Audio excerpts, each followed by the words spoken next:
안녕하세요. 나리랑입니다. 오늘의 이야기는 갑자기 연락 온 뉴질랜드 때의 동료에게 사과하라고 말한 이야기입니다.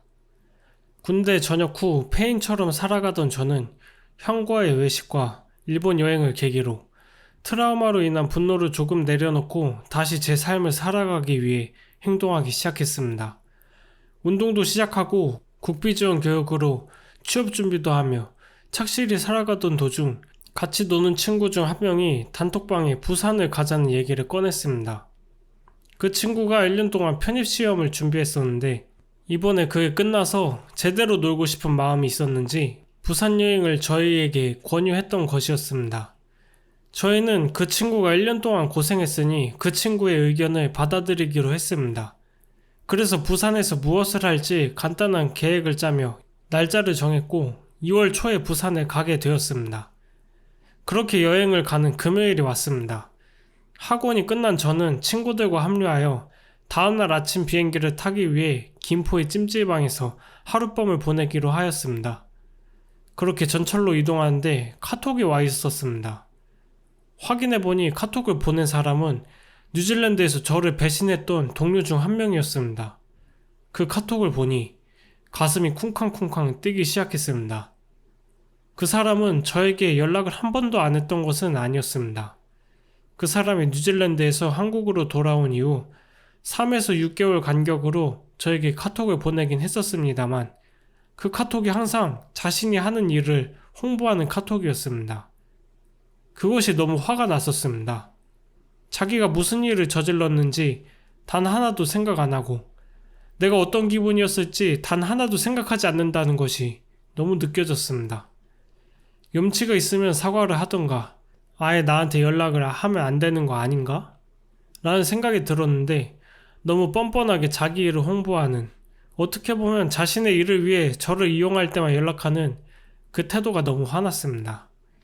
저는 그래도 언젠가는 나에게 사과하지 않을까라는 생각에 그 사람을 차단하지 않고 있었습니다만 그 사람이 세 번째로 보낸 카톡에서도 똑같은 모습을 보고는 포기했습니다. 하지만 저는 차단하지 않았습니다.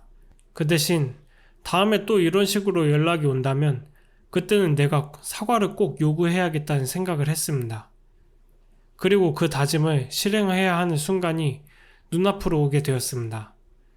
지금 심장의 쿵쾅거림은 이 사람이 뻔뻔하게 연락한 것에 대한 분노도 있지만 한편으로는 드디어 제가 원하던 사과를 요구할 수 있다는 것에 대한 기대감, 한편으론 결과가 좋지 않을 수도 있다는 불안감 등 뒤섞인 감정들에 의한 것이었습니다.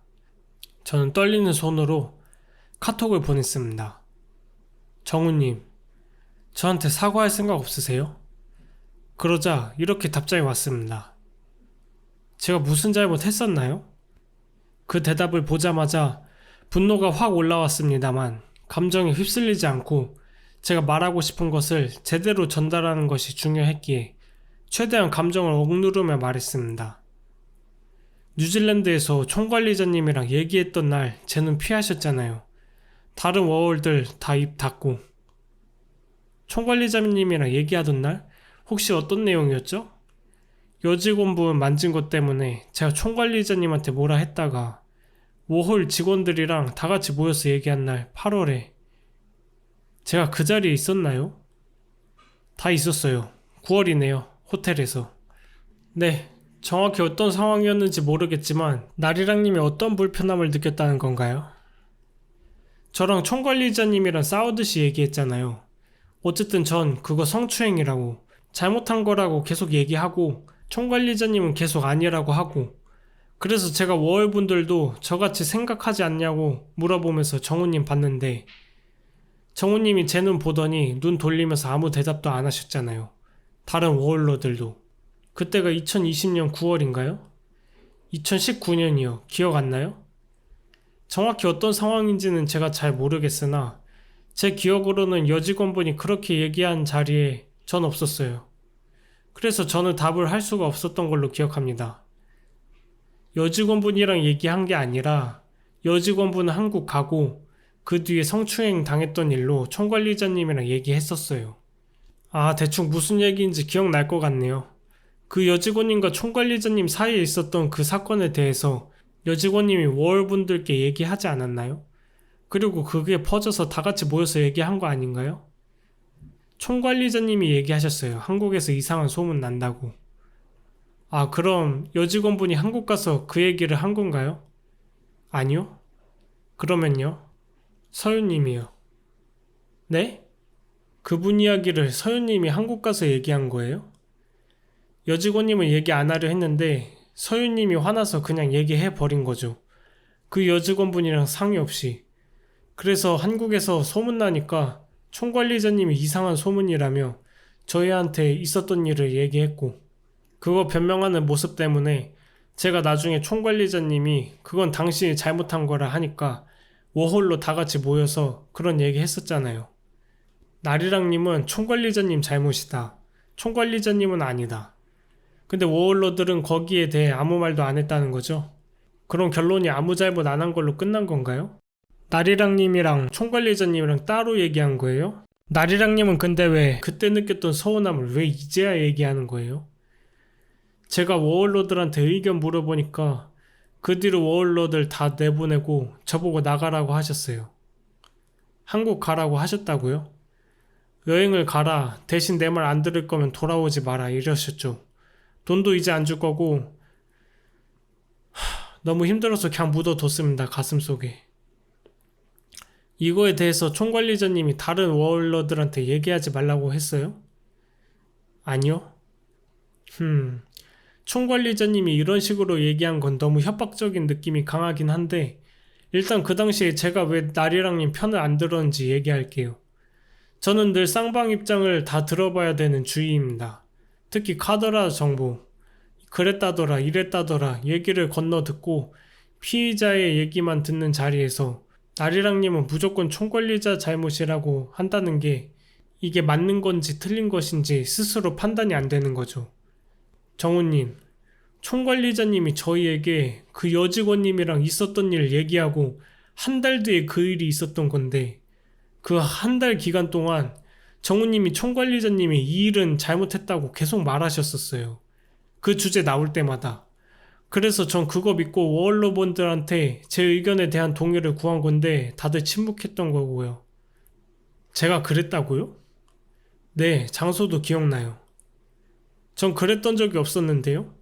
저 얘기 자체를 저는 저에게 안전한 걸로 알고 있습니다. 그래서 전 다른 워홀러분들이랑 되게 사이가 안 좋았죠.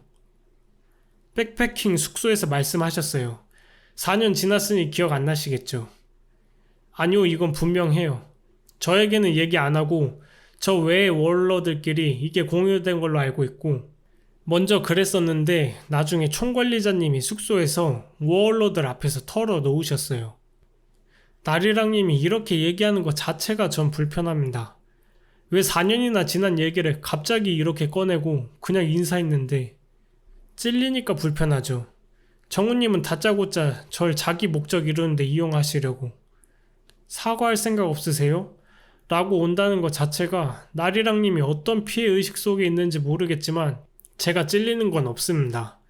나리랑님 전화하세요. 저 전철이에요. 이런 불편한 에너지를 왜 제가 나리랑님에게 받아서 제가 지금 일하는데 불편함을 겪어야 되는지 모르겠네요. 전철 내리고 뭐 집이나 편한 장소 도착하면 전화해요. 그냥 카톡 말고 전화로 마무리하면 좋겠습니다. 전 지금 나리랑님이랑 카톡하는데 머리가 너무 어지럽고 속이 울렁거려서 친구들이랑 여행 가서 오늘 집 안 가서 전화는 안 될 것 같네요. 그럼 나리랑님 뭐 돌아올 때 다시 연락해요. 언제든지 가능하니까. 톡으로 이런 얘기 그만합시다. 불편합니다. 그러죠. 제가 연락하겠습니다. 네. 카톡을 마쳤는데 손이 덜덜 떨렸습니다.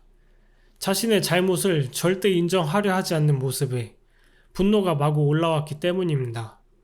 자꾸 기억을 왜곡시켜서 서로 대화의 초점이 다르다는 느낌도 들고 일부러 주제를 회피하거나 자기한테 얘기 안 해줘서 다른 워홀러들이랑 사이가 안 좋았다는 듣도 보도 못한 얘기들을 자꾸 하니까 말이 안 통한다는 느낌이 들었습니다.